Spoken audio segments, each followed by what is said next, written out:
सभ्य सुसंस्कृत विचारी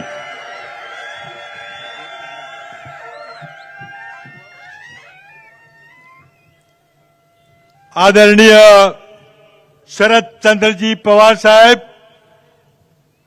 खासदार श्रीनिवासजी पाटील, खास दिल्लीहून आलेले आणि ज्यांनी या सभेला आत्ताच संबोधित केलं ते आम आदमी पार्टीचे खासदार संजय सिंगजी, आपले लोकप्रिय उमेदवार शशिकांत शिंदेजी,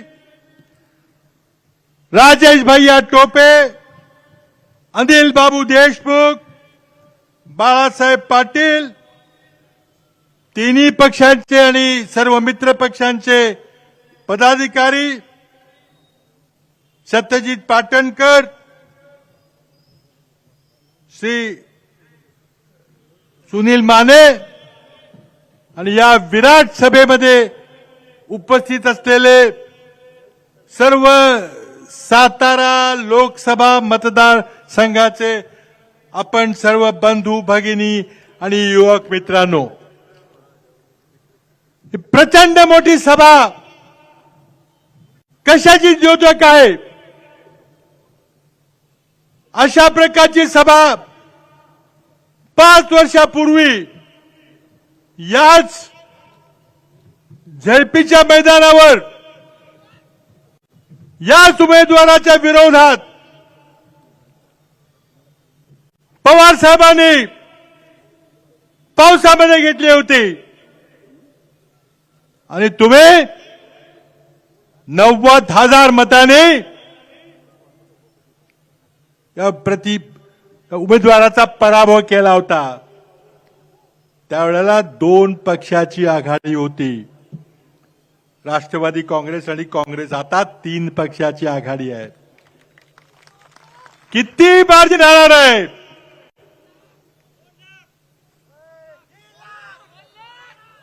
साही विधानसभा मतदारसंघामध्ये स्पर्धा आहे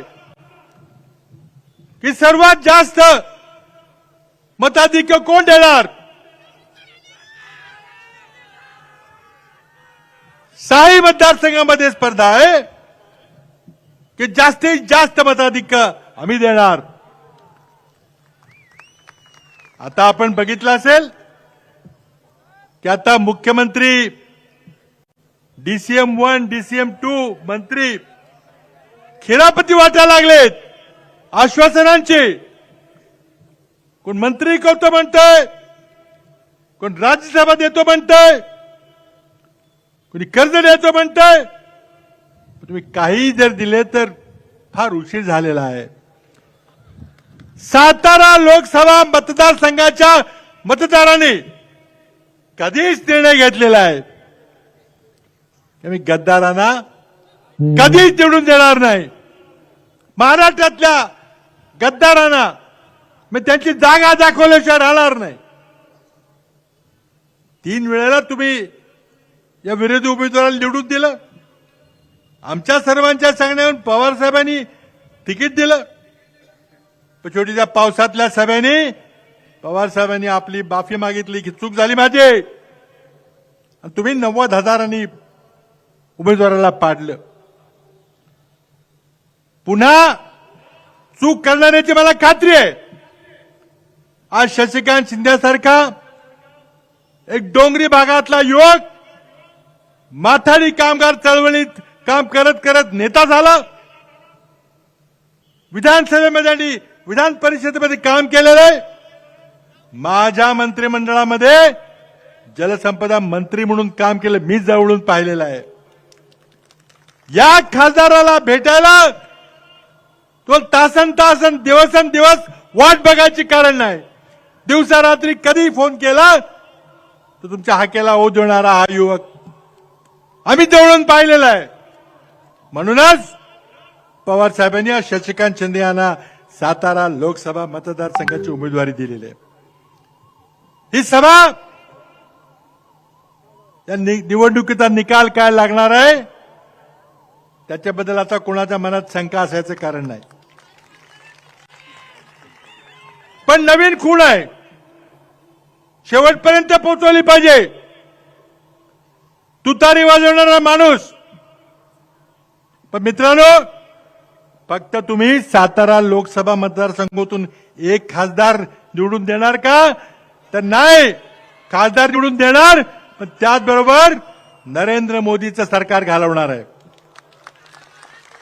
नरेंद्र मोदींनी या देशातील जनतेला अक्षरशः छळलेलं आहे.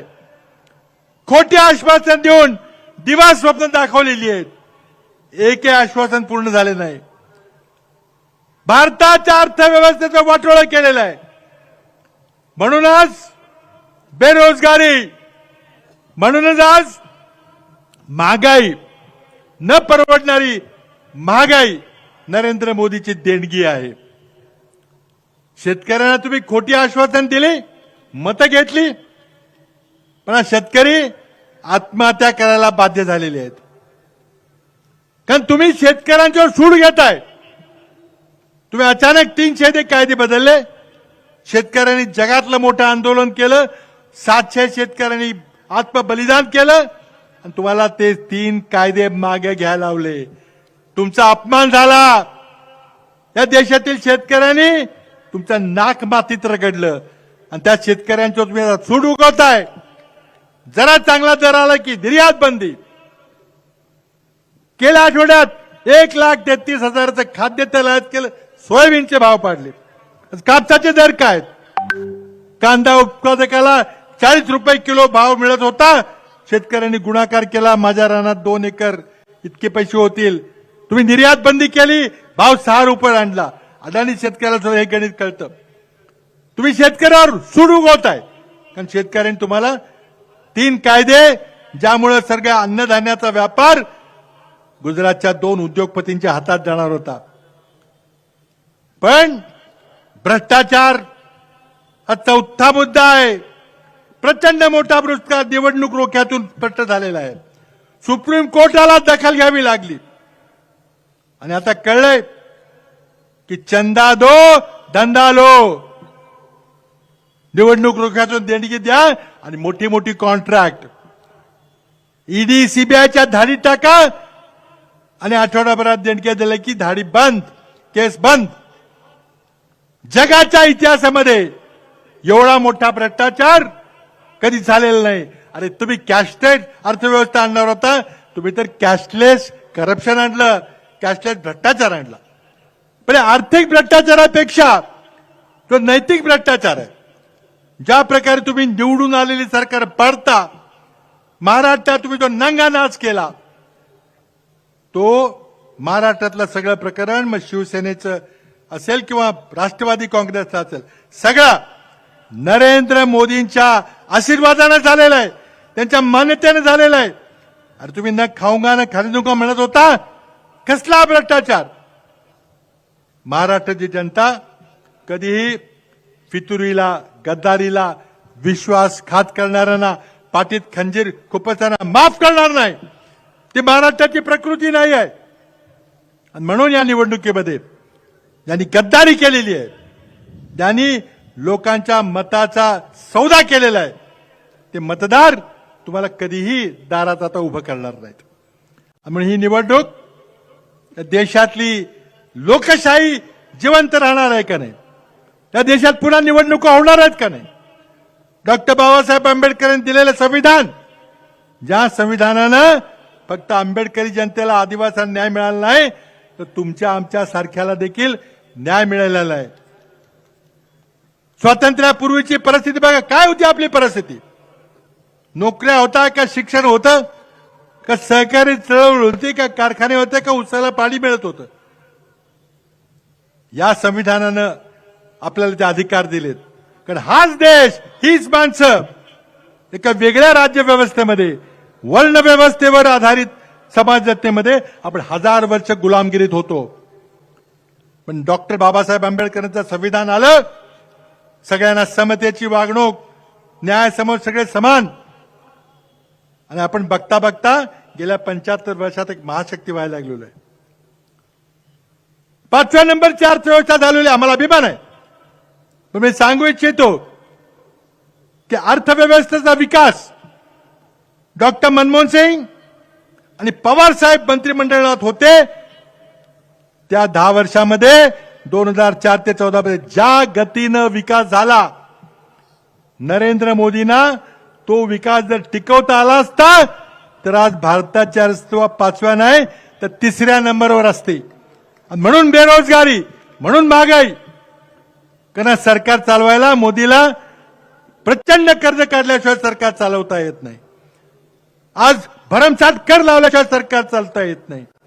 सरकारी कंपन्या विकल्याशिवाय सरकार चालवता येत नाही. आज भारताचं सैन्य जगातला 3ऱ्या नंबरचं सैन्य होतं, पण मोदींनी बरखास्त करून टाकलं. त्या सैन्याला पगार आणि पेन्शन द्यायला पैसे नाहीत. अग्निवीर 4 वर्षाच्या कंत्राटी सैन्याने तुम्ही चीनची लढाई करणार. 4000 वर्ग किलोमीटर जमीन चीननी हातात घेतली आणि मोदी म्हणतात की नाही चीनचं कोणी आलेलं नाही, कोणी घुसलेलं नाही. आणि मग उपग्रहाचे फोटो काय सांगतात? तुमची हिंमत नाही. तुम्ही म्हणता आम्ही लाल डोळे दाखवू, पण तुमची जमीन परत घ्यायची हिंमत नाही. इंदिराजीने ज्या प्रकारे पाकिस्तानचे 2 तुकडे केले तशा प्रकारचं सरकार पाहिजे. आज 3 पक्षांच्या आघाडीमध्ये किती प्रचंड ताकद आहे. तुम्ही विधानसभेच्या पोट निवडणुकीत पाहिलेलं आहे. कसब्याची असेल, अंधेरीची असेल, कोल्हापूरची असेल.